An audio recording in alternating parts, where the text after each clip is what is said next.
Jaishankar assures action against human traffickers.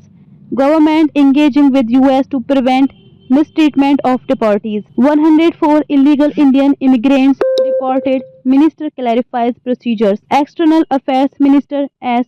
Jaishankar while making a statement on deportation of Indian migrants from the US in the Rajya Sabha on Thursday, 6 February 2025, said that the center will take exemplary actions against human traffickers. The minister's statement in the Rajya Sabha came amid opposition protest over the treatment meted out to 104 Indians who were deported from the United States. Mr. Jaishankar said that the government is engaging with the US to ensure that the deported Indians are not mistreated. We are, of course, engaging the US government to ensure the returning deportees are not mistreated in any manner during the fight, said the minister, underlining the focus should be on strong crackdown on the illegal migration industry. It is the obligation of all countries to take back their nationals if they are found to be living illegally abroad. It is in our collective interest to encourage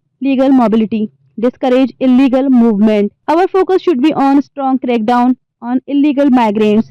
The minister said deportations by the US are organized and executed by the Immigration and Customs Enforcement IC, the standard operating procedures for deportation by aircraft, effective from 2012, provide for the use of restraints, said Mr. Jaishankar. The minister also shared details of deportation from the US since 2009. Process of deportation is not a new one. It has been there for several years.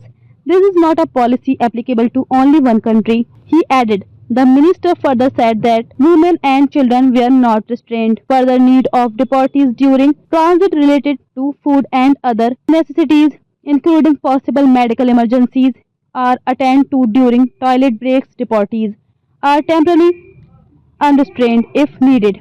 This is applicable to chartered civilian aircraft as well as military aircraft, he said. There has been no change from past procedures for the flight undertaken by the US. On February 5, 2025, he added, the deportees claimed their hands and legs were cuffed throughout the journey and that they were unshackled only after landing in Amritsar. A US military aircraft carrying 104 illegal Indian immigrants landed in Amritsar on Wednesday, the first such batch of Indians deported by the Donald Trump administration as part of a crackdown against illegal immigrants. Of them, 33 each were from Haryana and Gujarat, 30 from Punjab, 3 each from Maharashtra and Uttar Pradesh, and 2 from Chandigarh.